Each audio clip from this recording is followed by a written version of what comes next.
ह्रीं अर्हं शत्रुञ्जय मण्डन आदिनाथाय नमो नमः। ॐ ह्रीं हरं शत्रुञ्जय मण्डन आदिनाथाय नमो नमः। पूर्णानन्दमयं महोदयमयं शोभामयं चिन्मयं रूपातीतमयं स्वरूपरमणं स्वाभाविके श्रीमयं ज्ञानोद्योतमयं कृपारसमयं स्याद्वादविद्यालयं श्रीसिद्धाचलतीर्थराजमनीषं वन्देहमादीश्वरम्।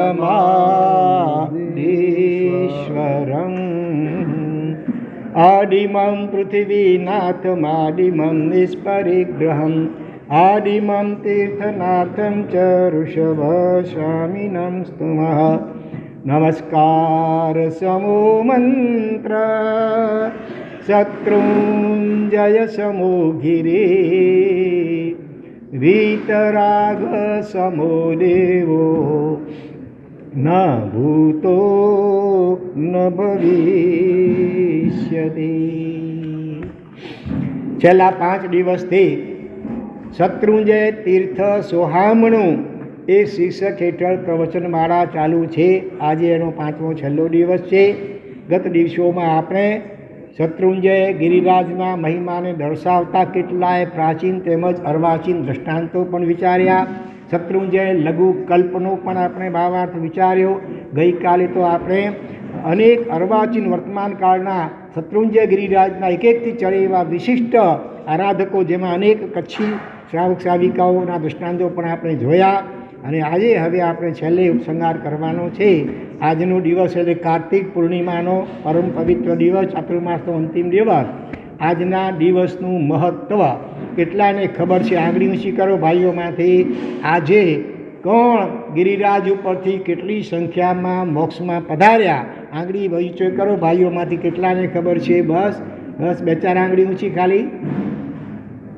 હા, દર વર્ષે દર ચતુર્માસની અંતે આ દિવસ આવે છે અને એ વખતે બધું વર્ણન થતું જ હોય છે. બહેનોમાં તો બધાને ખબર હશે ને? બહેનોમાંથી કેટલાને ખબર નથી? એ આંગળી ઊંચી કરો પ્રામાણિકપણે. બધાને ખબર છે? બસ થોડીક જ આંગળી ઊંચી છે, બાકી બધાને લગભગ ખબર છે. બહેનોમાં તો 98-99%.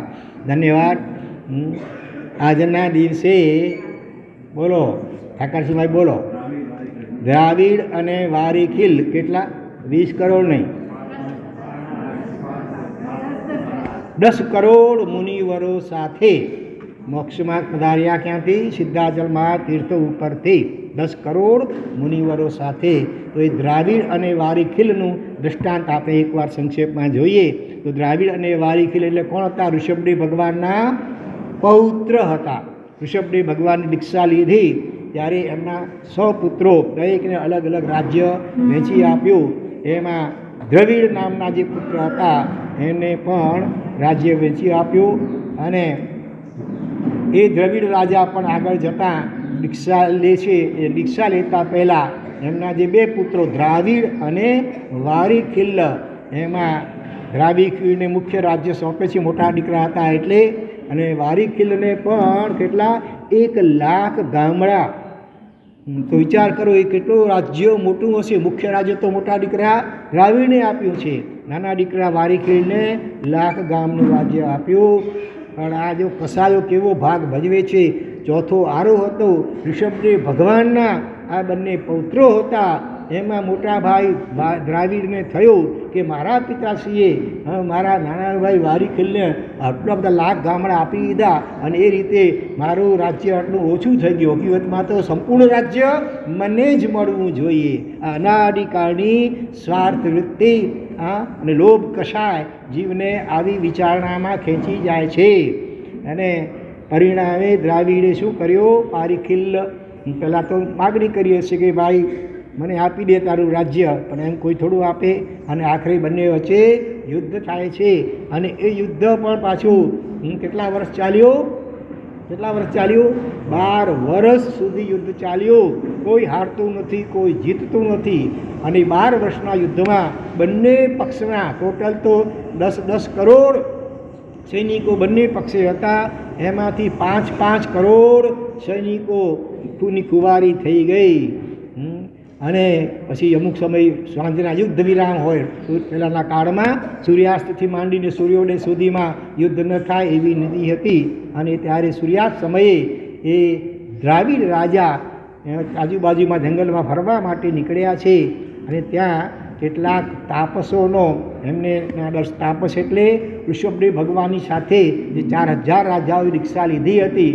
રિક્ષા પછી ભગવાન તો મૌન હોય છે.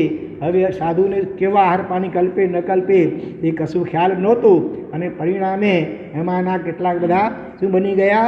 તાપસ બની ગયા. એટલે જંગલમાંથી કંદમૂળ કે જે ફૂલ ફળ વગેરે મળે અને એ રીતે એનો આહાર કરીને એ શરીરને ભાડું આપતા હતા. એ તાપસો કહેવાયા. તો એમાંના તાપસના જે મુખ્ય તાપસ હતા એમણે આ દ્રાવિડને ઉપદેશ આપ્યો. એમને સબ ખ્યાલ તો આવી ગયો હતો કે આ રીતે બંને ભાઈઓ વચ્ચે યુદ્ધ ચાલી રહ્યું છે. એટલે રાજ્યની અનર્થકારિતા, લક્ષ્મીની ચંચળતા, મનુષ્ય ભવની દુર્લભતા અને આ યુદ્ધનું કેટલીક ખતરનાકપણું છે આલોક અને પરલોકની અંદર, એવું આબેહૂબ વૈરાગ્યવાળી વર્ણન કર્યું. જે સાંભળીને દ્રાવિડ રાજાને પોતાની ભૂલ સમજાઈ. એમને પશ્ચાતાપ થયો કે અરે રે, મેં સગા નાના ભાઈ સામે આ યુદ્ધ માન્યું, રાજ્યની ખાતર બહુ ખોટું કર્યું. એટલે સારો વિચાર આવે. જ્ઞાનીઓ કહે છે તરત અમલમાં મૂકવો, શુભસ્ય શીઘ્રમ. નહીં તો સારા કામમાં 100 વિઘ્ન આવે, ક્યારે સારા ભાવ પલટાઈ જાય કંઈ કહેવાય નહીં. એટલે તરત જ દ્રાવિડ રાજા પોતાના નાના ભાઈ વારીખીલને ખમાવવા માટે પોતે શસ્ત્ર કંઈ પણ લીધા વિના એકલા જ એ એમને એની છાવણી તરફ મળવા માટે જાય છે. અને આ સમાચાર વારીખીલને પણ મળ્યા. એટલે એ પણ જોયું કે મારા મોટા ભાઈ શસ્ત્ર વિના આ રીતે આવી રહ્યા છે મારી સામે, તો મારી પણ ફરજ છે. એમ નહીં કે હવે એ શસ્ત્ર વિનાના છે તો હાલો એના ઉપર પ્રહાર કરો, નહીં. અને એ પણ પોતાના ભાઈનું, મોટા ભાઈનું સ્વાગત કરવા માટે સામે આવે છે. અને બંને જણા ભેટે છે અને બંને જણા એકબીજાને ખમાવે છે. અને મોટા ભાઈ દ્રાવિડ કહે છે મોટાનું મોટું દિલ હોવું જોઈએ, ખમાવામાં નાના મોટા પરાનું પણ કંઈ જોવાય નહીં. સામાન્ય રીતે ભલે નાનું મોટાને ખમાવે, પછી મોટું નાનાને ખમાવે, પણ કેટલીક વાર મોટાની મોટાઈ એમાં છે કે એ લઘુતા મેં પ્રભુતા બસે, પ્રભુતા છે પ્રભુ દેર દૂર. એટલે એ રીતે મોટા ભાઈ દ્રાવિડે પણ પહેલાં નાના ભાઈને ખમાવ્યા. નાનો ભાઈ મોટા ભાઈના પગમાં પડે છે અને એકબીજાને ખમાવે છે, દુસકે રડે છે. અને પછી દ્રાવિડ કહે છે કે હવે આ તારું રાજ્ય તો ભલે તું ખુશીથી સંભાળ, મારું રાજ્ય પણ હવે તું જ સંભાળ. અને મારે તો હવે આ તાપસી દીક્ષા અંગીકાર કરવી છે. ત્યારે નાનો ભાઈ વારીખીલ પણ કહે છે કે જે રાજ્યની સત્તાની ખાતર મારા વડીલ બંધુઓ એવા આપની સામે મેં આટલા વર્ષ યુદ્ધ કર્યું, મારે પણ હવે બધું પાપનું પ્રક્ષાલન કરવું છે, પ્રાયશ્ચિત કરવું છે. માટે હવે આ રાજ્ય મને પણ ન ખપે. અને આખરે બંને જણાએ પોતપોતાનું રાજ્ય હતું, પોતાના જે મુખ્ય મોટા દીકરા હતા એમને સોંપી કરી અને બંને જણાએ આ દીક્ષા, તાપસી દીક્ષા ભલે એ વખતે અંગીકાર કરી. અને એ વખતે એ બંનેના જે 5 કરોડ સૈનિકો જે બાકી બચ્યા હતા એ પણ કેવા પોતાના સ્વામીને વફાદાર હશે કે એ બધાએ પણ યથા રાજા તથા પ્રજા અથવા મહાજનો યેન ગત સ્વપંથા, એ ન્યાયે એ 10 કરોડ સૈનિકોએ પણ એમની સાથે દીક્ષા લીધી. અને ત્યાર પછી કેટલોક સમય પછી એ જંગલમાંથી વિહાર કરી રહ્યા હતા. એ વખતે એક ઝાડની નીચે જે કેટલાક જૈન સાધુ ભગવંતોને જોયા. બધા કંઈ તાપસ થતા બની ગયા, કેટલાક સાધુ વેશમાં પણ હતા. અને એ એરિયાવાળી પરિક્રમી ભૂમિને પ્રમાર્જન કરી ઝાડ નીચે બેઠા છે. અને એ વખતે આ 5-10 કરોડ જણા એટલે દ્રાવિડ વારીખીલ પરિવાર સાથે ત્યાં પધારે છે. અને મુનિવરોની દિનચર્યા એટલે કે એમને બધું પહોંચવું, પ્રમાર્જવું, જૈણા આ તે બધું જોઈને બહુ પ્રભાવિત થયા. અને એમને યથાયોગ્ય ઉપદેશ આપવા માટે વિનંતી કરી. અને એ જ વખતે શું થયું કે એક દેવાત્મા, તેજસ્વી દેવાત્મા ત્યાં આવે છે. અને એને જોઈ કરી અને દ્રાવિડ વારીખીલ પૂછે છે, પહેલાં મુનિવરો જ્ઞાની હતા એને પૂછે છે કે આ કોણ આવો દેવાત્મા અને આ રીતે વંદન કરવા આવ્યો છે. ત્યારે એમણે એનો ભૂતકાળ કહ્યો કે આ એક પક્ષી ચકલી હતી, ઘાયલ હતી, બીમાર હતી અને એ ત્યાં પડી જાય છે. એને નવકાર મહામંત્ર સંભળાવેલો, એને કારણે એ દેવ બનેલ અને એ ઉપકારીઓના ઉપકારનો ઋણ ચૂકવવા માટે શત્રુંજયનો મહિમા આપણને સંભળાવેલો હતો ચકલીને. આપણને ત્યાં તિર્યંચ હવે શું સમજે, પણ આપણો ભાવ છે ને એ અસર કરતો હોય છે. ભાવની ભાષા એટલે યુનિવર્સલ ભાષા કહેવાય. જીવ માત્રને એની અસર થાય. મનુષ્ય, પશુ, પક્ષી હોય કે ઝાડપાન જેવા એકેન્દ્ર જીવો હોય, એ પણ પ્રેમ અને ભાવની ભાષાને સમજતા હોય છે. અને એ ચકલીનો આત્મા દેવ બનેલો અને અવધિ જ્ઞાનથી પોતાનો પૂરો ભાવ જોઈ કરી મુનિવરોને વંદન કરવા માટે આવેલ છે. અને એ ત્યારે પહેલાં દ્રાવિડ વારીખીલ પૂછે છે કે તમે જે શત્રુંજયની વાત કરી, એ શત્રુંજય એ વળી શું છે, ક્યાં કેવું સ્વરૂપ છે વગેરે પૂછ્યું. ત્યારે આ મુનિવરોએ આ શત્રુંજય મહાતીર્થનો એક વિગતવાર વિસ્તારથી મહિમા વર્ણવ્યો કે અહીંયા આ સૌરાષ્ટ્ર દેશની અંદર શણગાર રૂપ અને 15 કર્મભૂમિઓમાં એકમાત્ર કર્મભૂમિ આ ભરત ક્ષેત્રની જંબુદ્વીપનું ભરત ક્ષેત્ર, એની અંદર આ શત્રુંજય મહાતીર્થ આવેલો છે કે જેના કાંકરે કાંકરે અનંતની પણ અનંત આત્માઓ સિદ્ધિ ગતિને પામેલા છે. અને મહાવીર ક્ષેત્રમાં ભગવાન શ્રીમંદર સ્વામી પણ જેના મહિમાની પ્રશંસા અને અનુમોદના કરતા હોય છે. વગેરે વિસ્તારથી શત્રુંજયનો મહિમા એને વર્ણવી બતાવ્યો કે જે આપણે કેટલોક મહિમા છેલ્લા 4 દિવસોમાં જોઈ રહ્યા છીએ. એ સાંભળીને એ દ્રાવિડ અને વારીખીલને પરિવાર સહિતને પણ ભાવના થઈ, તો આપણે પણ શત્રુંજય ગિરિરાજની યાત્રા કરીએ કે જ્યાં ઋષભદેવ ભગવાન પણ કેટલી વાર પૂરો 99 વાર પધાર્યા હતા. એટલે એ બધા પરિવાર સહિત ત્યાં પધારે છે. અને ચાતુર્માસના પ્રારંભમાં જ લગભગ એમાં બધાએ સંકલ્પ અભિગ્રહ લીધો કે હવે કેવળના ન થાય ત્યાં સુધી જાણે આહાર પાણીનો ત્યાગ, અને એ રીતે દ્રઢ સંકલ્પ કરી અને આ 10 કરોડ મુનિવરો પછી એમણે કાપસી દીક્ષા છોડીને મુનિ દીક્ષા અંગીકાર કરી હતી અને શત્રુંજય ગિરિરાજ ઉપર આવી કરી અને અનશન કરીને રહે છે. અને એમ સાધના કરતા અંતર્મુખ કેવાય મહામુનિવરો હશે 4 મહિના સુધી આહાર પાણીનો ત્યાગ કરી દિવસ રાત નિરંતર સંજ્ઞાન પણ પહેલું મજબૂત એટલે ઘણી અપ્રમત્તપણે મોટા ભાગે તો ઊભા એ કાયોત્સર્ગ ધ્યાનમાં, આત્મધ્યાનમાં, આત્મચિંતનમાં લીન રહેતા હોય. અને એમ કરતાં આજનો દિવસ આવ્યો કાર્તિક પૂર્ણિમાનો દિવસ. અને એ દિવસે આ કહેવાય છે કે સામુદાય કડાકમ્મા સમુદાય ફલંતી. પંચસૂત્રમાં કહ્યું છે એક સૂત્રમાં કે સામુદાયિક રીતે કરેલા શુભ કે અશુભ કર્મો એનું ફળ પણ સામુદાયિક રીતે મળતું હોય છે.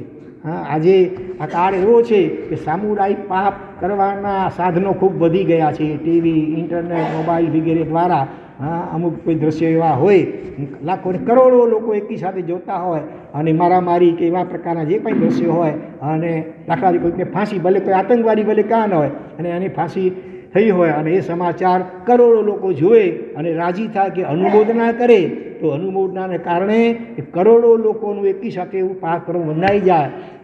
એના પરિણામ સ્વરૂપે ક્યાં તો ક્યારેક અણુબોમ્બ ફૂટે, ક્યાંક ધરતીકંપ થાય, ક્યાંક બીજે પૂર આવે, સુનામી આવે, આમાં એકી સાથે હજારો લાખો આત્માઓ પણ જ્યારે મરી જતા હોય છે. માટે બહુ સાવધાન રહેવા જેવું છે. વગર ફોકટના સમાચારો જોવાથી વળવે કાંઈ નહીં. આપણે વિકલ્પો કરીએ, આપણે આપસમાં વાતચીત કરીએ કે આ બરાબર ન કર્યું અને આમ ન કર્યું અને આમ કરવું જોઈએ, એનાથી કાંઈ પરિસ્થિતિમાં કાંઈ ફરક પડવાનો નથી. વગર ફોકટના આપણે અનર્થ દંડના આ રીતે પાપના ભાગીદાર બનતા હોઈએ છીએ. અને સારા કાર્યો એટલે આરાધનાઓ પણ જો સામુદાયિક રીતે કરીએ તો એનું પરિણામ પણ સામુદાયિક રીતે મળે. આ 10 કરોડ મુનિવરોએ પૂર્વ ભૂતકાળની અંદર પણ સામુદાયિક આરાધના કરી જ હશે, ભલે એનો ઉલ્લેખ સ્પષ્ટપણે નથી આવ્યો, પણ સામુદાયિક આરાધનાઓ કરી હશે. એના જ પરિણામ સ્વરૂપે એકી સાથે તો એક દિવસે એક બધાને આટલાને એ કેવલ જ્ઞાન કેમ થયું હશે, તો એ પૂર્વ ભવોમાં પણ એમણે આવી સામુદાયિક સાધના કરી હશે. એટલે આજે પણ આપણે તમે બધા સારી સંખ્યામાં આજે ઉપસ્થિત થયા છો. એટલે આ વાણી શ્રવણ પછી આપણે ગિરિરાજની પણ ભાવયાત્રા કરીશું. 108 કમાસણા ડુઆ વગેરે બોલી કરીને, કૌશક કરીને, જયવંદન કરી અને શત્રુંજયની ભાવયાત્રા કરીશું. તો આ રીતે આજના દિવસે આ દ્રાવિડ અને વારીખીલ ઋષભદેવ ભગવાનના પૌત્ર મુનિવરો 10 કરોડ મુનિવરો સાથે સિદ્ધિ ગતિને પામ્યા છે. એને અનુલક્ષીને ભારતભરની અંદર દરેક સંઘોની અંદર જે પાલીતાણામાં હશે એ તો તારી પાસે જઈ કરીને એ આરાધના કરશે, પણ આપણે શત્રુંજયના પટ સમક્ષ પણ એ 108 ખમાસના વગેરે આરાધના કરીશું અને એ રીતે આપણે ભાવયાત્રાનો લાભ આજે પ્રાપ્ત કરીશું. આ ટૂંકમાં આ વૃત્તાંત કયો, એની સાથે સાથે શત્રુંજયનો તીર્થ સોહામણું એ શીર્ષક હેઠળ હજી કેટલાક મહત્ત્વના પ્રસંગો જે છે આપણે વિહંગાવલોકન કરી લઈએ. તો તમે જોયું હશે કદાચ શત્રુંજયની જે પોળો આવે છે 5 પોળ, એમાં એક પોળ વાઘણ પોળ તરીકે ઓળખાય છે. એ વાઘણ પોળ તરીકે કેમ ઓળખાય એનો એક ઇતિહાસ અને એક પ્રસંગ એવો છે કે ભાવસાર જ્ઞાતિનો વિક્રમસિંહ નામે એક ભાવસાર નામે એક યુવાન હજી કોઈ કામ ધંધે લાગ્યો નહોતો અને એ પોતાના કપડાં પોતે ધોઈ કરી સ્નાન કરી નદી વગેરેમાંથી અને પાછો ઘરે આવ્યો. બપોરનો મધ્યાહન સમય થઈ ગયો હતો, કકડીને ભૂખ લાગી હતી અને હજી કુદરતી રસોઈ તૈયાર નહોતી, રસોઈની થોડીક વાર હતી. એટલે ભૂખનું જુએ ટાઢો ભાત, ભૂખ જેવું કોઈ દુઃખ નથી. ખુહા સમમ ભેયણમ નથી એમ ઉત્તરાર્ધ સૂત્રમાં કહ્યું છે ભગવાને. એક સુધા ભૂખ જેવું કોઈ બીજું દુઃખ નથી. કહેવાય છે કે તાજી વ્યાયેલી કૂતરી વગેરે હોય કે નાગણ હોય, બીજું કંઈ ખાવાનું ન મળે તો પોતાના બચ્ચા સુદ્ધાને પણ ખાઈ જાય છે. આવું આ ભૂખનું દુઃખ હોય છે. એટલે એના કારણે પેલા ગુસ્સો આવી ગયો અને વિક્રમસિંહને અને પોતાની ભાભીને ગુસ્સામાં કહે છે, કેમ હજી સુધી તમે રસોઈ બનાવી નથી? તમે તો ઘરે બેઠા છો, એટલું શું બીજું કામ હોય કે હજી સુધી રસોઈ કરી નથી? એટલે ભાભીથી પણ રહેવાયું નહીં. એટલે એમણે પણ સામે ટોણો મારી દીધો કે દેવરજી, તમારે તો કંઈ આટલા યુવાન મોટા થયા તો કંઈ કમાવાનું તો છે નહીં, અને ઉપરથી વળી આમ તાગળ ધીના કરો છો, થાય ક્યારેક મોડું, અને એવું તમારે હોય તાકાત તો જો પેલી વાઘણે કેટલાય સમયથી આ યાત્રા અટકાવી દી છે. કોઈ પેલી હતી વિફરેલી વાઘણ, અને એને કારણે કોઈ યાત્રાળુ ઉપર જવાની હિંમત કરતા નહોતા. તમે એને મારીને કે જીતીને તમે આ યાત્રા ખુલ્લી કરાવો, આ તો કંઈક તમારા ધોવત કહેવાય. અને આ ટોણું સાંભળી કરી અને ધોકો તો હાથમાં, કપડાં ધોવા માટેનો ધોકો પણ હાથમાં હતો જ, અને એ ધોકો લઈને સીધા નીકળી ગયા ગિરિરાજ ઉપર. અને મિત્રો પણ કેટલાક એમના હતા, એમને કહ્યું કે તમે અહીંયા આ બધું થોડાક દૂર ઊભા રહો, હું જાઉં છું ઉપર, અને જો હું આગળને હરાવું કે જીતી લઉં અને તો પછી હું ઘંટ વગાડું જો તો તમારે સમજવાનું કે હવે આપણે જીતી ગયા છીએ અને વાગણ પૂરી પતી ગઈ છે. અને એ રીતે ઉપર જાય છે. એ વાગણ ક્યાંક સિંહ તરીકે ઉલ્લેખ પર આવે, જે તત્વ કેવલી ગમ્યમ, પણ એ સુતેલ, એને થયું કે સુતેલાને મરાય નહીં, એને એટલે એક લલકારે છે અને પડકારે છે, જગાડે છે. અને જેવું ઓલું માથું ઊંચું કરવા આમ જાય, એની સાથે જોરથી માથા ઉપર ધોકો ઠોક્યો અને એને કારણે એકદમ મૂર્છિત ત્યાં ઢળી પડે છે. એટલે એને મરેલ સમજી કરી અને એ જલ્દી ઘંટ વગાડવા જાય છે. ત્યાં તો પેલી વાગણ કે જે હશે છલાંગ પાછી ઉઠી ગઈ હતી અને એના ઉપર જોરથી પંજો મારીને એને એમ શરીરની જાણે કે ચીરી નાખ્યો. ઘંટનો અવાજ સાંભળી અને પેલા મિત્રો પછી દોડતા દોડતા આવ્યા, પણ ત્યારે જોયું તો બંને જણાના રામ રમી ગયા હતા.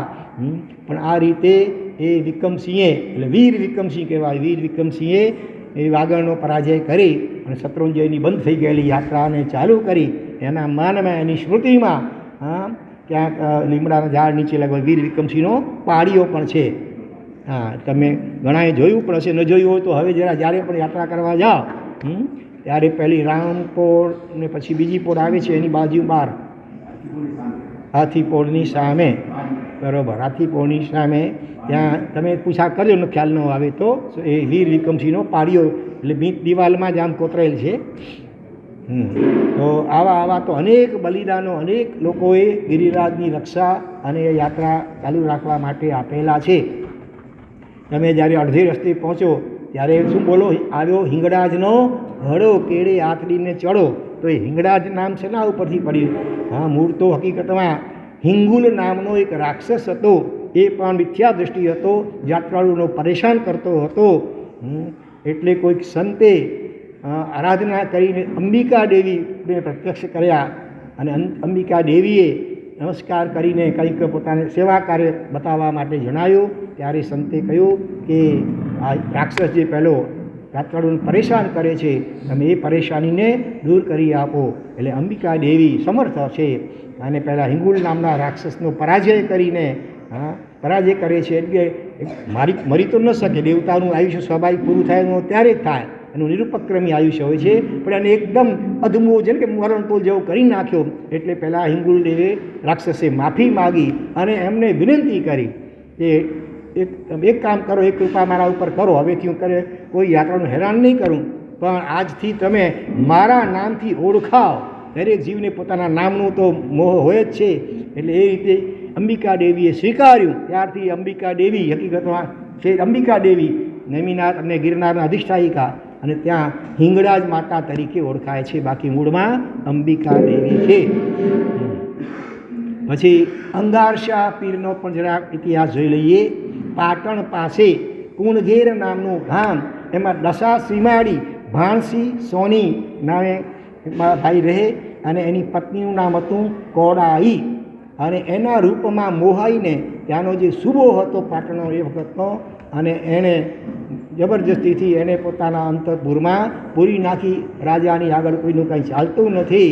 પણ એ કોડાઈ ઋષભદેવ ભગવાનની ખૂબ ભક્ત હતી. એટલે દરરોજ બારણું બંધ કરી અને ઋષભદેવ ભગવાનની પૂજા અને સ્તુતિ વગેરે કરતી હતી. હા, એક વખત કોઈએ ચાળી ખાધી કે આ કોડાઈ અંદર કંઈક કામણ ટુમણ કરે છે. એટલે સુબાએ કોઈક રીતે ઓચિંતું આમ નિરીક્ષણ કર્યું, એને ખ્યાલ આવ્યો. એટલે પૂછે છે કે તું આ શું કરે છે? એણે બધી વાત કરી કે હું મારા ભગવાન ઋષભદેવ ભગવાન એમની આ રીતે પૂજા ભક્તિ વગેરે કરું છું. અને એમ કરીને થોડો ઋષભદેવ ભગવાનનો મહિમા વર્ણવ્યો હશે. એટલે સુબાને પણ કુતૂહલ થયું કે જોઉં તો ખરો કેવા છે ઋષભદેવ. એટલે એ પોતાના કેટલાક મસાલા સાથે એ પાલિતાણા આવે છે. એની સાથે અંગારસા નામનો પણ એક મુસલમાન ઓલિયો, અંગારસા નામનો ઓલિયો એ પણ એની સાથે હતો. અને હરિનાથ દાદાને જોઈ કરીને એને સારા ભાવ જાગ્યા. કોને? ઓલા સુબાને મૂળ. અને એટલો બધો ખુશ થઈ ગયો કે સોનાવારનો થાળ ભગવાનના ચરણે અર્પણ કરવા જઈ રહ્યો છે. પણ આ દ્રશ્ય પેલા અંગારસાથી સહન ન થયું, ચમચમી ઉઠ્યો એકદમ. અને હજી એ સોનાવર મંગાવી હતી, આવે ને હજી ચડાવી નથી. પહેલાં તો એને ગુસ્સામાં આવી કરીને કહેવાય છે કે ભગવાનના ઉપર પ્રહાર કર્યો. નાસિકા ક્યાંક એમાં આવે છે કે નાસિકા ખંડિત થઈ, માંથી ભમરાઓ નીકળ્યા અને એની પાછળ પડ્યા. એટલે પેલો ગભરાઈને ભાગે છે. ભાગતા ભાગતા ભાગતા અત્યારે જ્યાં દરગાહ લગભગ છે ત્યાં એ આવીને પડી જાય છે અને ત્યાં મૃત્યુ પામે છે. પેલો તે વખતે શત્રુંજયનો અધિષ્ઠાયક કપરદી યક્ષ હતો. એણે જાણે કે એને પરચો દેખાડ્યો અને પેલા અંગારશાહે પણ ખૂબ માફી માગી અને એની સાથે એક નમ્ર વિનંતી કરી કે તમે અહીંયા મારી દરગાહ બનાવો. હવેથી હું બીજા કોઈ મુસલમાનો આ શત્રુંજય ગિરિરાજ ઉપર જો કંઈ નુકસાન પહોંચાડવા આવશે તો એની સામે હું રક્ષા કરીશ. અને એ રીતે આ ગિરિરાજના રક્ષક તરીકે મારી અહીંયા સ્થાપના કરો એવી એમણે અંગારશાહે વિનંતી કરી. એટલે ત્યાં એની દરગાહ બની છે. અને જે સંતપતિ આવે એની ઉપર ચાદર ચઢાવે છે, અથવા તો પેઢી તરફથી પણ મારા ખ્યાલથી હા ચાદર કે ધજા જે હોય છે એ આ રીતે એનો ઇતિહાસ છે. મુસલમાનો કે અમારું તીર્થ છે. હા હા, આજકાલ હવે દરેક ચીજના બે પાસા હોય છે. એના બહાને મુસલમાનોને એક બહાનું મળ્યું છે કે અમારું તીર્થ છે વગેરે. ચાલો હવે છેલ્લું એક લઈ લઈએ, પુણ્ય અને પાપની બારી. બરાબર ને? એલો ઊંટડી છે, રબારી છે, ઉપર કોઈક બેઠા છે. હા, અને ઘણા બધા શું કરે, એના પગ નીચેથી પ્રયાસ પસાર થવા માટે પ્રયત્ન કરે અને જે પાસ થઈ જાય તો જાણે મોક્ષનું રિઝર્વેશન થઈ ગયું એમ કે. પણ હકીકતમાં એવું બન્યું છે, આજથી લગભગ 800 વર્ષ પૂર્વે પાટણમાં ભીવટો નામનો એક, અને એની પાસે મણિયાતી નામનો પાડો, શેરી હોય ને પાડો કહેવાય એને. અને એમાં કર્માસા નામે શ્રાવક શેઠ રહેતા હતા. એમના 3 પુત્ર અને 1 પુત્રી હતી. એમાંનું એક પુત્રનું નામ હતું પ્રતાપદાસ. એ પ્રતાપદાસ આબાલ બ્રહ્મચારી હતા, લગ્ન કર્યા નહોતા. અને ત્યાં જે તે વખતે વાસુદેવ સ્વામી ભગવાન હશે એમની ખૂબ ભક્તિ કરતા હતા. સાથે સાથે દર કાર્તિક પૂર્ણિમા અને ચૈત્રી પૂર્ણિમા, કાર્તિક પૂર્ણિમા એટલે આજનો દિવસ, અને ચૈત્રી પૂર્ણિમા એટલે કોણ મોક્ષમાં ગયા? પુંડરીક ગણધર ભગવાન. હા, 5 કરોડ મુનિષદ મોક્ષમાં પધાર્યા છે. એ વખતે 8મ તપ કરી બંને વખતે, અને આ ગિરિરાજની અચૂક યાત્રા કરતા હતા. યાત્રા કરવા માટે પાટણથી અહીંયા આવવાનું છે શત્રુંજય. એ વખતે આ કાર વગેરે હતી નહીં, ઊંટ ગાડી સાંઢણી, પવન વેગી સાંઢણી કહેવાય, બહુ ઝડપથી દોડી શકે. તો પાટણની બાજુમાં ખારી વાવડી નામનું ગામ, ત્યાંનો એક રબારી કાયમી માટે એની બંધાયો, જાણે આ દિવસો આવે એટલે સમાચાર મોકલે અને આ આવી જાય અને એ 14ની સાંજે કે રાત્રે લગભગ નીકળે અને પૂનમના બપોર સુધીમાં તો શત્રુદાના પાસે પહોંચી જ આવે. વર્ષો સુધી આ ક્રમ ચાલતો રહ્યો. એમાં પછી એક દિવસ શું બન્યો, આસો મહિનો એટલે દુકાળ પડ્યો હતો, વરસાદ નહોતો બિલકુલ, અને એને કારણે વાતાવરણમાં પણ બફારો ને ગરમી ચિક્કાર હતા. એટલે એમને અઠમ, એ બહુ કદાચ ચોવિયારી અઠમ કરતા હશે, એટલે બહુ ચોવિયાર અઠમ એટલે બહુ અઘરું લાગ્યું. સખત પાણીની તરસ લાગે છે તો પણ પચખાણ ભાંગતા નથી. નહીં તો આપણા જેવા ઢીલા હોય તો ચાલો હવે અત્યારે પી લઈએ પછી વળી પ્રાયશ્ચિત કરી લઈશું, પણ એ તો ઢીલા કે અલ્પ સત્વશાળી માટે જીવો માટે હોય. બાકી સત્વશાળી જીવો હોય તો પ્રાણ જાય પણ વચન ન જાય, અને આખરે એ એમનું કંઠ ગળું સુકાય છે અને પાલિતાણા પાસે પહોંચતા તો એમનું આયુષ્ય પૂરું થાય છે. અને પોતાના માલિક આ રીતે સ્થિતિ જોઈને પેલા રબારી જે હતો એને પણ ખૂબ આઘાત લાગે છે, એનું પણ પ્રાણ પંખેરું ત્યાં ઉડી જાય છે.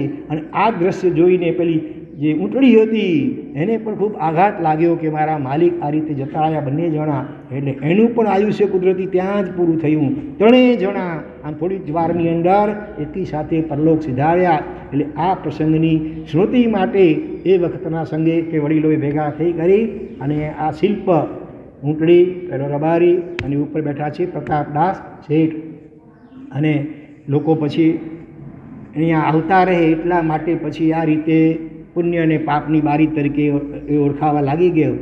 એટલે પુણ્યશાળી હોય એમાંથી પસાર થઈ જાય, બહુ પાપી હોય તો પસાર ન થાય. આ તો લોકવાયકા છે, હકીકતમાં એવું કાંઈ હોતું નથી.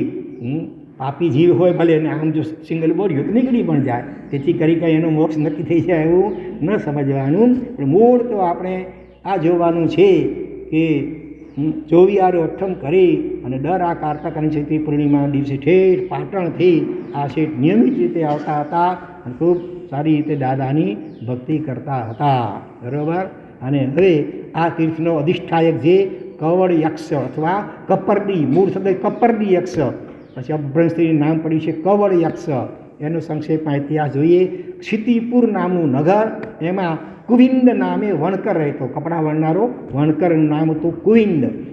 એ જરાક એને દારૂનું બેવું વ્યસન લાગેલું હતું. એ વખતે વજ્રસ્વામી જે આચાર્ય ભગવંત એના સમયની આ વાત છે, એ ત્યાં પધારે છે અને કેટલાક શ્રાવકોની વિનંતીથી અને પ્રેરણા કરે છે દારૂ છોડવા માટે, પણ દારૂ છૂટી શકતો નથી. એટલે જો જીન શાસનમાં કેવી દરેક જીવનું કેમ કલ્યાણ થાય, ગમે એવો આત્મા હોય, ભારે કરવી હોય પાપા, એનું પણ કોઈક ને કોઈક રીતે પણ આત્મવિકાસ કેમ થાય એવા સરળમાં સરળ ઉપાય પણ બતાવ્યા છે. તમારાથી ઉપવાસ, આંબેલ, એકાશનું, બેસનું કાંઈ ન થતું હોય અને છતાં તમે મહિનામાં 28 ઉપવાસ જેટલો લાભ મળી શકે. બોલો, ખાતા પીતા હો, આ દિવસે ભલે ને તમે 5-10 વાર જેટલી ખાતા હો, છતાં તમને મહિનામાં લગભગ 28 ઉપવાસ જેટલો લાભ મળી શકે. એવા સહેલામાં સહેલો ઉપાય જે કોઈ એમ ન કહે કે આ ઉપાય પણ મારાથી ન થઈ શકે. બીમાર માણસ હોય, પથારીવશ હોય, એ પણ સહેલાઈથી કરી શકે, અને આવો દારૂડિયો પણ કરી શકે એવો ઉપાય પણ બતાવ્યો છે. અને એ ઉપાય એટલે કયો? ઘંટ સંયમ પચખાણ, ઘંટ સંયમ પચખાણ, મુઠ્ઠી સંયમ પચખાણ, વિંડ સંયમ પચખાણ, આવા પચખાણો જેને સાંકેતિક પચખાણ કહેવામાં આવે છે. એટલે એમાં શું કરવાનું હોય? કંદોરો બાંધેલો હોય કમરમાં, ને જેને ઘંટ સંયમ એટલે કંઈ પણ ખાવું પીવું હોય એટલે એકવાર એની ગાંઠ છોડવાની, નવકાર બોલવાનો. આખો નવકાર તો આખો, નહીં તો છેવટે નમો, 3 આવે તો 3 નવકાર, ન આવે તો 1 નવકાર કે નમો હરિયંતાની ગાડી બોલીને પણ પછી ખાવું પીવું. ખાઈ પી લીધો પછી વળી પાછો કમર કંદોરો બાંધી નાખો નવકાર ગણીને, એટલે પાછું તમારું મોઢું બંધ, એટલે કે તમારી વીરતી તમે આવી ગયા, પચખાણ આવી ગયું. દિવસમાં 3, 4, 5 જેટલી વાર ખાવું પીવું હોય, ખાવામાં કેટલો ટાઈમ લાગે, બાકીનો સમય તો બધો તમારો વીરતીમાં જાય, પચખાણમાં જાય એ રીતે. એટલે એ રીતે મહિનામાં આખા ખાઈને કેટલા લગભગ આપણે 24 to 48 કલાક ગણી લઈએ તો બાકીનો સમય તમારો આ રીતે વીરતીમાં જાય. આપણને કદાચ હસવું મજાક લાગે, હા, પણ એનાથી પણ જુઓ કેવું કલ્યાણ થાય છે. ઘંટ એવી રીતે મુઠ્ઠી સંયમ પચખાણ આવે છે કે જ્યાં સુધી તમે મુઠ્ઠી, જમણા હાથની મુઠ્ઠી જમીન ઉપર સ્થાપન કરી અને નવકાર બોલો, એટલે તમારું પચખાણ પૂરું થયું, ખાઈ પી લીધું, વળી તમે જમણવાર સ્થાપન કરી નવકાર બોલો એટલે વળી પાછું તમારું પચખાણ પૂરું આવી ગયું, મોઢું બંધ. એવી રીતે દિવસમાં જેટલી વાર ખાવું હોય, પાણી વગેરે પાણી પણ પીવું હોય, બસ આ મુઠ્ઠી ખોડી નવકાર ગણવાનો અને પછી તમે ખાઈ પી શકો. તે લડ્ડુ બી ખાનાર મોક્ષમી જાણા મજાકમાં જે કહેવાય છે ને, હા, પણ આના જેવો આપણને લાગે પણ છતાં એ નાના નાના પચખાણ કે નિયમનો પણ કેવો પ્રભાવ હોય છે કે એક વખત અને પેલું વિંટ સંયમ એટલે વીંટી હાથમાં, વીંટી તો મોટે ભાગે આજકાલ હોય તમારા હાથમાં, તો હા, જ્યારે પણ ખાવા પીવાની ઈચ્છા થાય વીંટી કાઢી એક નવકાર ગણી લેવાનો, ખાઈ પી લીધો, વળી પાછો નવકાર બોલીને વીંટી પહેરી લો એટલે વળી તમારું પચખાણ આવી ગયું કહેવાય. આ રીતે આ વિંટ સંયમ, ઘંટ સંયમ, મુઠ્ઠી સંયમ આવા સાંકેતિક પચખાણો પણ આપવામાં આવે છે. એક દિવસ એવું બન્યું, હા, આજે વણકરે પણ આ ઘંટ સંયમનું પચખાણ લીધેલું અને એક દિવસ કસોટી થઈ. એમાં જે કંદોરો હતો એ કુદરતી રેશમી કંદોરો આવી ગયો હતો અને એ કંદોરો રેશમી એવો હતો, ઉતાવળમાં એકને બદલે બીજો છેડો ખેંચાઈ ગયો, તલપ બહુ લાગી હતી, રહેવાય નહીં, એટલે પછી જે આવ્યું તે હાથમાં ખેંચ્યું એટલે છૂટવાને બદલે ગાંઠ વધારે મજબૂત થઈ ગઈ. એટલે ગાંઠને મજબૂત થાય ને શું કહેવાય? મડા ગાંઠ કહેવાય. બરાબર ને? એ તો દોરામાં હતી, રેશમી દોરામાં. તમારા કોઈના મનમાં તો મડા ગાંઠ નથી ને કોઈની પ્રત્યે, અને હોય તો હવે આજે છેલ્લો દિવસ છે, છેલ્લો મોકો છે ભાઈ, ચાતુર્માસનો આટલી દક્ષિણા અમને આપતા જજો, છેલ્લો દિવસ છે તો કદાચ કાવી કોઈ ગાંઠ હોય, કોઈ ન હોય. માણસ માત્ર ભૂલને પાત્ર અનાદિકાળથી આપણે બધા કસાયથી ઘેરાયેલા તો છીએ, ઓછે કહેવતને અંશે.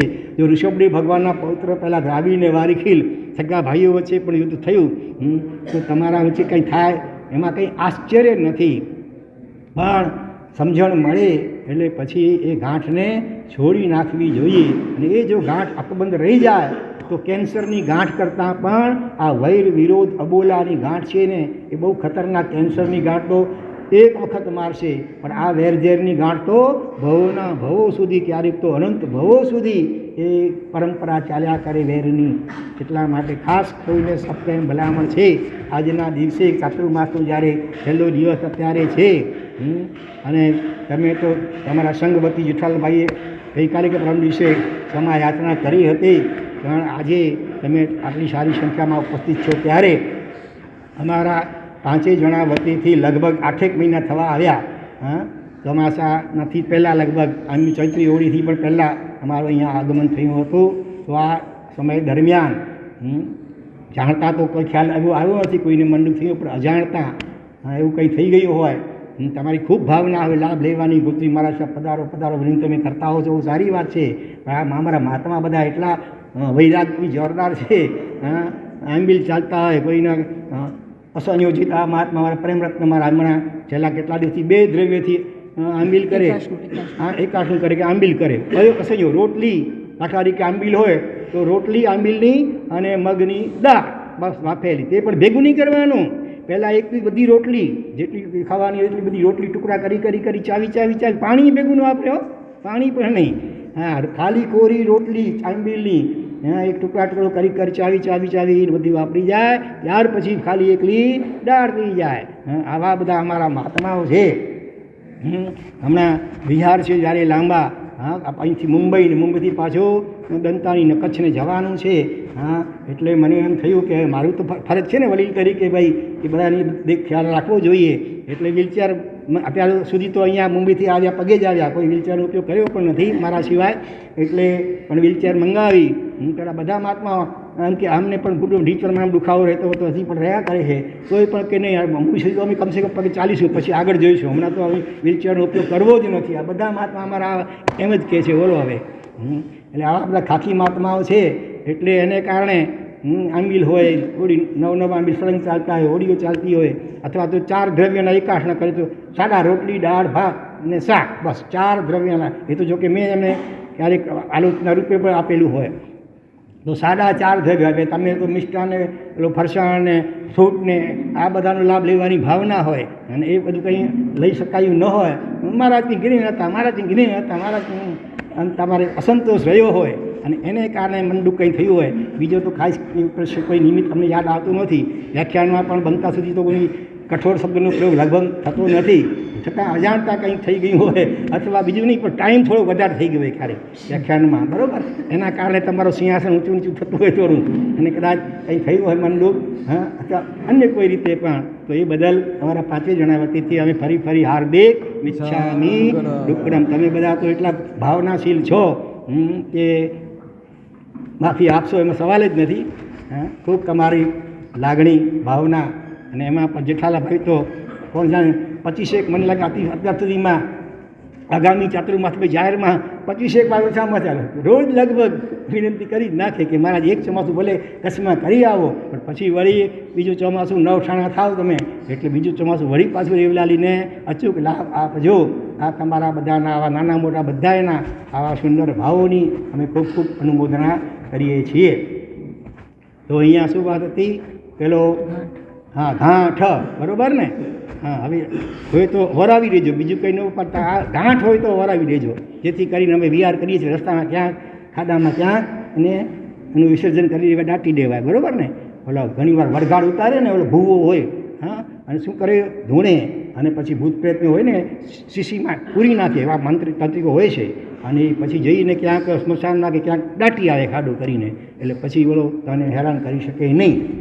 પણ એ ભૂત પ્રેત કરતાં પણ ખતરનાક છે આ વૈર વિરોધના ભૂતળા. હા, એટલે એ હોય તો જરૂર તમે જતાં પહેલાં અમને હોરાવી દેજો, એવી ખાસ તમને સૌને સપ્રેમ ભલામણ છે. પણ એવું જલ્દી કોઈ હોરાવવા તૈયાર થતા નથી, બરાબર? તો અહીંયા ગાંઠની થઈ ગઈ મડા ગાંઠ, કેન્સર કરતાં પણ ખતરનાક.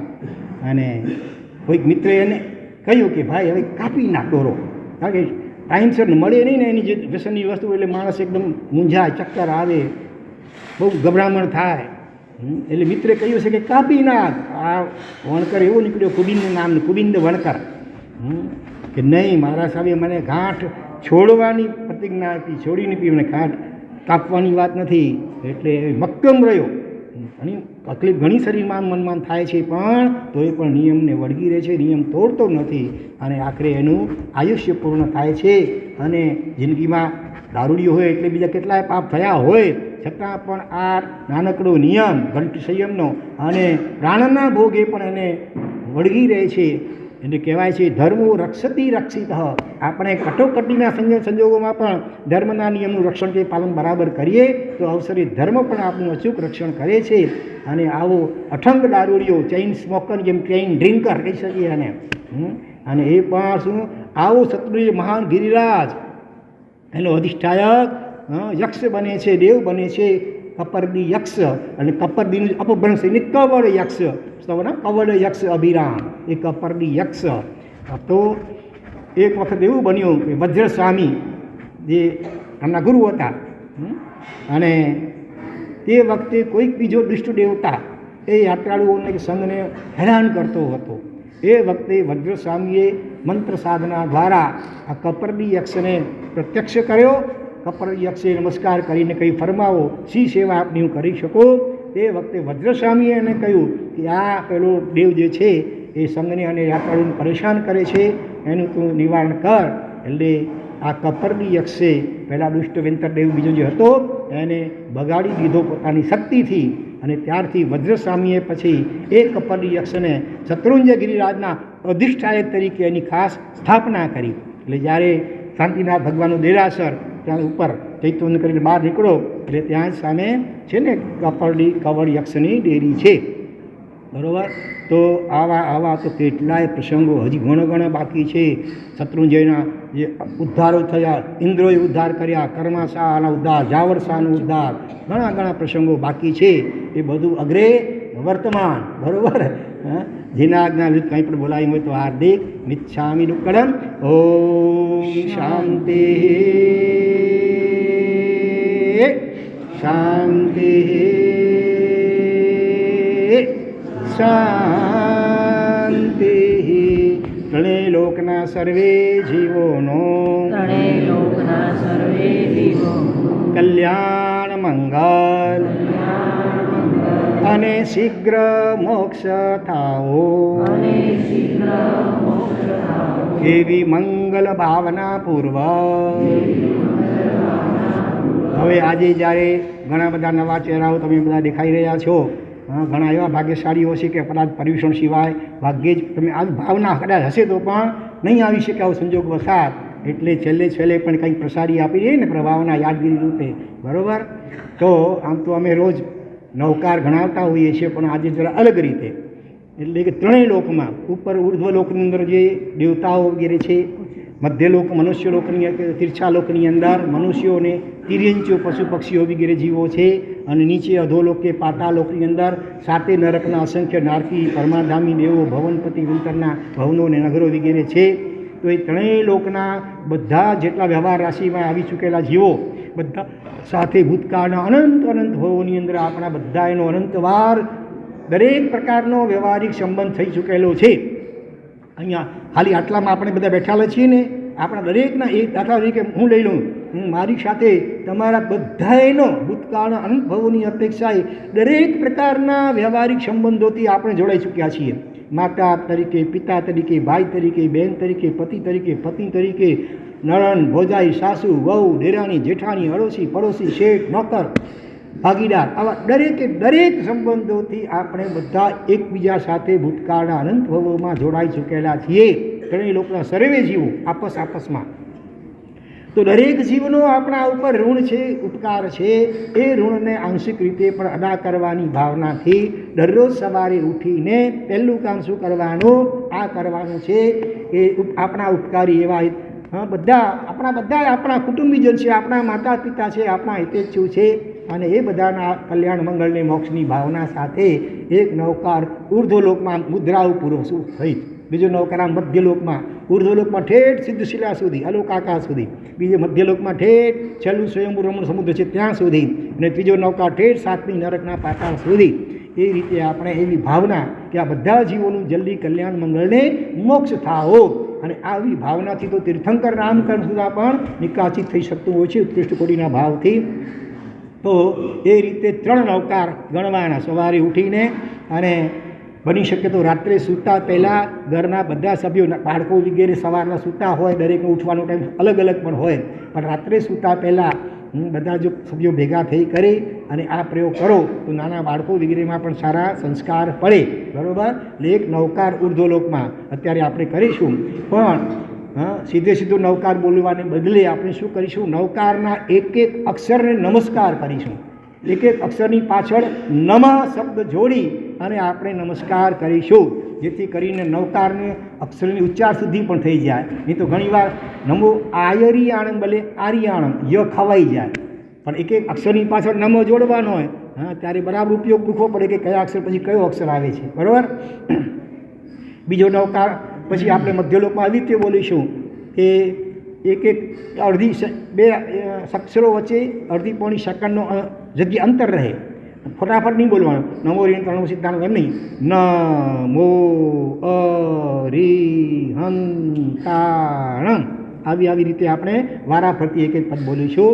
અને ત્રીજો નવકાર આપણે અધોલોકમાં એ આપણે પશ્ચાનુપૂર્વી, પદથી પશ્ચાનુપૂર્વી, એટલે છેલ્લો પદ પહેલાં બોલીશું પડવમ હોય મંગલમ, પછી મંગલાણમ ચ સવેશીમ, એમ વારાફરતી આપણે પશ્ચાનુપૂરી નવકાર બોલીશું. ને ત્યાર પછી છેલ્લે અમે લોકો અક્ષરથી પશ્ચાનુપૂરી, શિબિરમાં બાળકોમાં તો ઘણા બધા બાળકોને આ પશ્ચાનુપૂરી નવકાર હમણાં આવડી ગયો છે. તો એ રીતે અત્યારે આપણે કરીશું, બરાબર. અને એ પ્રયોગ પછી તમે ઘરે દરરોજ કરજો ભૂલ્યા વગર. કમસે કમ 6 મહિના એક પણ દિવસ ખાડો પાડ્યા વિના આ પ્રયોગ જરૂર કરવાનો લક્ષ્ય રાખજો. કોઈ પણ આરાધના 6 મહિના નિયમિતપણે થાય તો એના સંસ્કાર આપણા સબકોન્શિયસ માઇન્ડમાં એવા અંદરમાં ઊંડા સ્થિર થઈ જાય એ બીજા ભાવમાં કેરી ફોરવર્ડ થાય. એટલે કે બીજા ભાવમાં નાની ઉંમરથી આપણને નવકાર મળે, નવકાર પ્રત્યે રુચિ જાગે. જેમ આપણા લોક લાડીલા નવકાર આરાધક નરેન્દ્રભાઈ નંદુ અને એમનો દીકરો કૈવન કુમાર. નરેન્દ્રભાઈએ તો કરોડો નવકાર જપ્યા, પણ કૈવન કુમાર જ્યારે નાનકડો હતો ત્યાં તો હવે મોટો થઈ ગયો ને બરાબર. એ વખતે પણ બહાર ગામ જવું હોય, બસ સ્ટેન્ડ પાસે આવીને કે જો આદિના દાદા હું 12 નવકાર ગણું છું, ત્યાં સુધી સાધન વાહન આવી જવું જોઈએ, નહીં તો આપણી પછી કિટ્ટા નિર્દોષતાથી આવું કેવો કરતો હતો. અને એનો પણ કરોડ નવકારનો જાપ લગભગ પૂરો થવા આવ્યો હશે. તો આવી નાનપણથી એવી રુચિ મળી, એવા માતા પિતા કેમ મળ્યા? આગલા ભાવમાં આ રીતે નૌકાની આરાધના નિયમિતપણે કરી હશે, એના કારણે એવા સંજોગો એને મળ્યા. અને આવતીકાલે પણ વળી પાછા નરેન્દ્રભાઈ અહીંયા પધારશે અને મેઘભાઈ તો આવી જ ગયા છે અહીંયા. અને નૌકાનું અનુષ્ઠાન પણ લગભગ 9:30 વાગે આવતીકાલે થવાનું છે. લાભાર્થી પરિવાર ચાતુર્માસ પરિવર્તનના સામે બેઠા છે લક્ષ્મીચંદભાઈ. અને હવે નરેન્દ્રભાઈનું તો શું કહેવાય, વેવાઈ કહેવાય, શું કહેવાય. અને એમને ત્યાં ઠાણામાં હોય એટલે એમને આવવું જ પડે, વ્યવહાર દૃષ્ટિ પર આવવું જ પડે. એટલે એ રીતે નરેન્દ્રભાઈ પણ આવતીકાલે આજે જ આવી હશે સાંજ સુધીમાં. તો ચાલો અત્યારે આપણે એકવાર ઉર્ધ્વલોકમાં બરાબર આ મુદ્રા સાથે એક નૌકાર એટલે કે એક અક્ષરની પાછળ નમઃ શબ્દ જોડી અને બોલવાનું. એક અક્ષર અહીંથી બોલાશે, બીજો અક્ષર તમે બધા જ બોલજો, બરાબર? ચાલો. હા હા, દાખલા તરીકે ન નમઃ તમારે બોલવાનું મો નમઃ, બરાબર? અ નમઃ રી નમઃ, એ રીતે. ચાલો. ન નમઃ, અ નમઃ, હં નમઃ, ણં નમઃ, મો નમઃ, ધા નમઃ, ન નમઃ, આ નમઃ, રે નમઃ, ણં નમઃ, મો નમઃ, વ નમઃ, યા નમઃ, ન નમઃ, લો નમઃ, સ નમઃ, સા નમઃ, ણં નમઃ, સો નમઃ, ચ નમઃ, બધા બોલો. મો નમઃ, રો નમઃ, વ નમઃ, વ નમઃ, ણા નમઃ, ણો નમઃ, ગ નમઃ, ણં નમઃ, સ નમઃ, સિં નમઃ, ઢ નમઃ, હો નમઃ, મં નમઃ, લં નમઃ. બીજું નૌકાર મધ્યલોક તરફ, બરાબર? એક અક્ષર છૂટો મારો બોલીને સ્પષ્ટ રીતે એક પદ હું બોલીશ, તમારે બીજો પદ બોલવાનો રહેશે. નમો અરિહંતાણમ.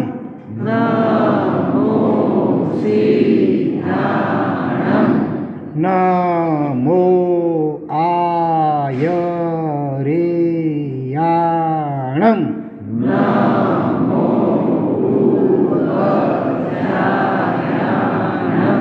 નમો લો એ સવ સાહુણમ.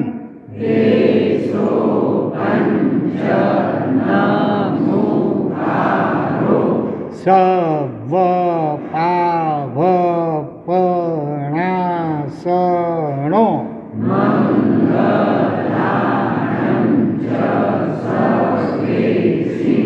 પઢમં હો ઈ મંગલમ. હવે નીચે પાતાળલોક તરફ પશ્ચાનુપરી નૌકાર પદથી પડમં હો ઈ મંગલમ, મંગલાણં ચ સર્વેસિં સબ્બ પાવપણાસણો. એષો પંચનમુકારો નમો લો એ સબ્બ સાહુણામ. નમો ભુવજ્જાયાનાં નમો આયરિયાણામ. નમો સીતાનાં નમો અરિહંતાણામ. હવે અક્ષરોથી પશ્ચાદપુરીનો કાર આપણે બોલીએ છીએ. જેમને પણ આવડતો હોય અમારી સાથે બોલવા પ્રયત્ન કરજો. લંગમં ઇહો મંડપ સિંધે સચરં લાગમં રોષણાપવ પાવસ રોકામુન ચપં સોએ રંગ ભૂષાભસ એલોમોન રંગ યાઝાવ ઉમોન રંગ યારિય આમોન રંધાસીમોન રંગ સાહંગ્રી અમોન. ખાસ બીજી એક સૌને ભલામણ કે બની શકે તો દરરોજ મિનિમમ 12 નવકાર તમે લખજો. એના ઘણા ફાયદા છે. હા, અને અમે તો અગાઉ 10,000 અને 5,000ની સંખ્યામાં પુસ્તિકાઓ છપાઈ ગઈ. 2 વર્ષ પહેલાં ઘાટકો પર ચોમાસું, ત્યાં તો એક શ્રાવિકાએ જંબીવલી રહેતા હતા. હા, ચોમાસામાં લગભગ 45 જેટલી બુકો નવકારની લખી આખી. બરાબર, કોઈ કે 35, કોઈ કે 25, કોઈ કે 20 આવી સંખ્યામાં ચોમાસામાં 4 મહિના પુસ્તિકાઓ લખેલી. કાલે એટલી સંખ્યા હોય કે ન પણ હોય, અત્યારે સંખ્યા સારી છે. એટલે તો ખાસ, અને એનાથી કેટલા કેન્સર સુધા, 4થા સ્ટેજનું કેન્સર મગજનું એક મારા સાહેબને આ નવકાર લેખનથી મટ્યું છે. કોઈના દારૂનું વ્યસન છૂટી ગયા છે, કોઈનો ક્રોધ ઘટી ગયો છે, વિદ્યાર્થીની ફેલ થતો તો દર વર્ષે યાદ શક્તિ ઘણી વધી ગઈ, અને આગળ જતા MBA પણ પાસ થઈ ગયો સારી રીતે. આવા અનેક ફાયદાઓ ઘણાને થયા છે. તો ખાસ સૌને સપ્રામ ભલામણ છે કે રોજ 12 નવકાર લખવાનો પ્રયત્ન કરજો. ફરી પાછી બીજી 10,000 ચોપડીઓ હવે ટૂંક સમયમાં લગભગ 5,000 પુસ્તિકાઓ ટૂંક સમય 15 દિવસની અંદર લગભગ છપાઈને તૈયાર થઈ જશે. પ્રાપ્તિ સ્થાન તરીકે મુખ્યત્વે ઘાટકો પર જીરાવાલા દેરાસર, જ્યાં 2 છોકરાઓની રિક્ષા થવાની છે. એક મુખ્યત્વે એ હશે. આ બાજુ કદાચ જોગેશ્વરીમાં પણ રહેશે. હા, અને કદાચ થોડીક ચોપડીઓ અહીંયા પણ આપણે મોકલાવીશું તો અહીંયા પણ. બરાબર, તો એ રીતે એ પુસ્તિકા લઈને પણ એમાં લખી શકશો. હવે પુસ્તિકા ન અવેલેબલ હોય તો છેવટે લોંગ બુક લઈ કરી બજારમાંથી એમાં 12 ખાના પાડી એક પાનામાં, અને એ રીતે પણ નવકાર જરૂર તમે લખવાનો અભ્યાસ કરજો. માળાવીને ફેરશો તો મન હજી ભટક્યા કરે છે, પણ લખવાથી સ્વાભાવિક સહજપણે જ આપણી આંખ પણ, હાથ પણ અને મન એમાં જોડાય છે, અને એના કારણે અનેક લાભો થાય છે. તો ખાસ સૌને સપ્રેમ ભલામણ છે નવકાર લેખનનો. ચાલો હવે આપણે જેઠાલાલભાઈને સાંભળી લઈએ જરા થોડીક સૂચનાઓ.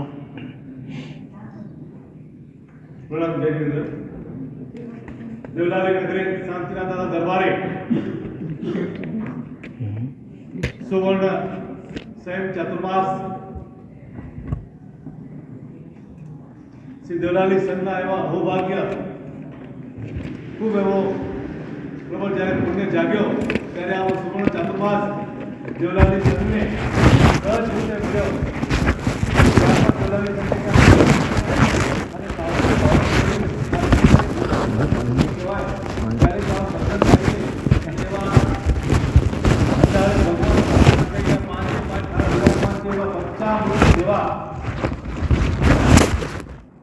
ખરેખર આ દેવલાલી સંતનું સદભાગ્ય, અને એ જ ચાતુર્માસ વાગોળતા આ દેવલાલી સંતને હૃદય વસી ગયા.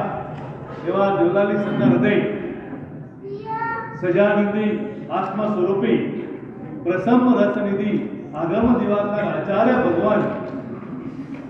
ભાઈ આપણે ખાસ વિનંતી કરીશ કે આપણે જે પ્રથમ રસનિધિની ઉપમામાં હજી 2 નામ આ દેવલાલી સંતની વિનંતીને માન આપીને આગળ આપણે વધારવાના છે, અને સંઘમાં માન્યતા આપવાની છે. ખાસ વિચારણા કરજો. ખરેખર આ કરુણાના વરસાદ વરસાવનારા એવા આત્મવિભોર અને સૌને આત્મલક્ષ્મી કરનાર એવા શ્રી દેવલાલી સંઘના સજાનંદી આત્મ સ્વરૂપી પ્રસમ રસનિધિ આગમ દિવાકર આચાર્ય ભગવાન શ્રીમદ મહોદય સાગર શ્રી મહારાજના ચરણે આપ સૌ વતીથી સંગતિ વંદન કરી આવજો. બધેણ ઉતાકામાં દેવ ગુરુ પશાય તેમજ આપણે વિરાજમાન ઘડીવાર ગુરુ ભગવાન તેમાં આદિમુનિ ભગવંતને પણ આપ સૌ વતીથી સંગતિથી વંદન કરી આવજો. બધેણ ઉતાકી સાહેબ સુખ સાતામાં ખરેખર આ દેવલાલી સંઘનો ખૂબ જ જબરદસ્ત પુણ્ય કહેવાય.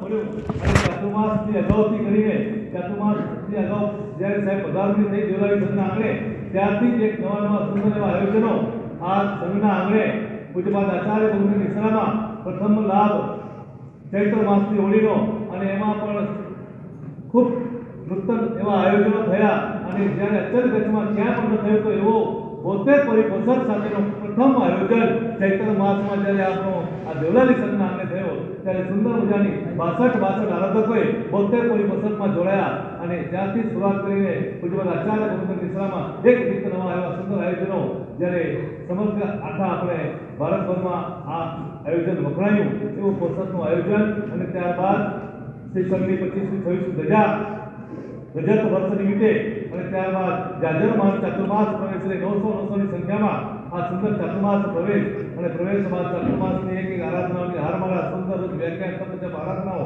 નિત્ય નવા સ્વાધ્યાયો સુંદર વ્યાખ્યાન જ્યારે આપણે માની રહ્યા છીએ કે 4 દિવસથી ચૈતુર્જયનો આવો મહિમા અખોટ વર્ણન કરતા સુંદર મજાની શૈલીમાં અને શાસ્ત્રમાં તો જે ખજાનો છે એ તો છે પણ અત્યારની હાલના સંજોગમાં વર્તમાન પરિસ્થિતિમાં જે અનુમોદનાઓ આપણે બધી સાંભળી એક ભાગ્યશાળીઓની અનુમોદનાઓ જે કેવા ભાવથી આગળ વધી રહ્યા છે તો આ પ્રત્યક્ષ આ ગુરુ ભગવાનના હૃદયમાં કેટલી કરુણા અને કેટલા અહોભાવ છે શાસન પ્રત્યે શાસનના અન્વય પ્રત્યે તો આ એમના મુક્ત વૃંદાથી જે આપણે બધા મળી રહ્યા છીએ ખરેખર આપણા માટે ધન્ય છે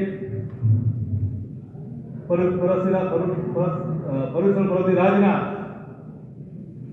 સમયમાં 500 જણાની વ્યાખ્યાનમાં બધી હાજરી અને સુંદર મજાના આયોજનમાં 64 પરિપોષણમાં લગભગ 36 આરાધકો ત્યારબાદ આસો માસની આંબેલની હોળીમાં સુંદર મજાના એવા આરાધકોએ આ સુંદર મજાનો લાભ લીધો લાભાર્થી પરિવારનો લાભ લીધો અને ત્યારબાદ આ સંસ્કાર શિબિર નાના છોકરાઓની પણ સુંદર મજાના જ્યારે 80 છોકરાએ આવો શિબિરનું આયોજનમાં દેવલાલી સંઘના આંગણે માણ્યું અને બધાએ આપણે દેવલાલી સતત સંઘે ખૂબ સુંદર મજાની ભક્તિ કરી અને વિવિધ આયોજનોમાં બધા જ લાભાર્થીઓએ સુંદર મજાની પોતાના દ્રવ્ય વાપરી અને મહાલક્ષ્મી બનાવી પોતાની લક્ષ્મીને સુંદર આયોજનોમાં જે દેવલાલી સંઘને 4 ચાંદ લગાવ્યા આવા બધા જ સંઘવાસીઓને પણ આપણે બધાને ખૂબ ખૂબ સાદર પ્રમાણ સાથે ખૂબ ખૂબ અનુમોદના આજના પ્રસંગે જ્યારે આ બધા પધારે છો ત્યારે આપણે બધાની ખૂબ ખૂબ અનુમોદના સાથે આપણે સાદર પ્રણામ આજના પ્રસંગે અહીંયા ઉપસ્થિત બધા જ આપણા પોતાના આયોજનોને પણ આપણે બધાને તમામ ખાતાથી અને પોતાના આરાધકો આપણા સંઘના રસોડે ગરમ પાણી તથા આંબેલ તથા એકાત્મનો લાભ આપજો એ આપણે ભાવભરી વિનંતી